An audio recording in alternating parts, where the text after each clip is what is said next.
Ludus Web er et af skolens IT-systemer. Det er her, du får overblik over de ting, der vedrører din daglige undervisning.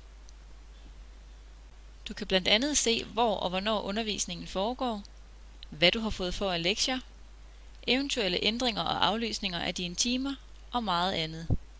Du skal logge ind på Ludus Web hver dag for at kunne holde dig orienteret.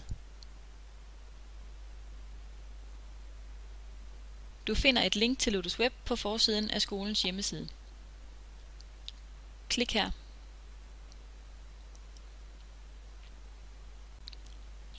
Log ind ved at skrive dit kursistnummer i det første felt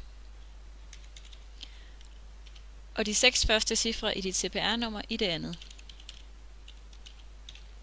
Hvis det er første gang, du logger på, bliver du bedt om at indtaste en ny adgangskode. Klik på OK. Nu er du inde på dit skema.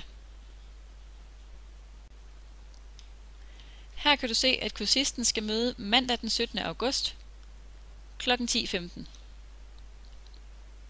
Undervisningen foregår i lokale 5.13, altså på niveau 5 i lokale 13.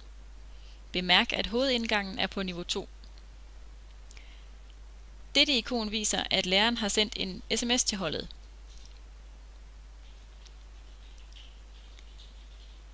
Dette ikon viser de lektier, du har fået for.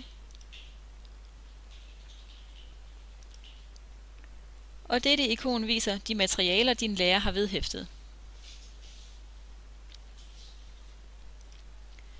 Hvis en lektion er markeret med gul, betyder det, at der er ændringer. I dette tilfælde er undervisningen flyttet til et andet lokale.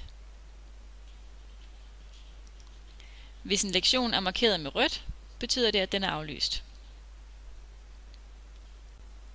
I Ludus Web kan du også holde øje med dit fravær, melde dig syg, aflevere opgaver med mere. Det er alt sammen noget, din lærer vil fortælle dig mere om.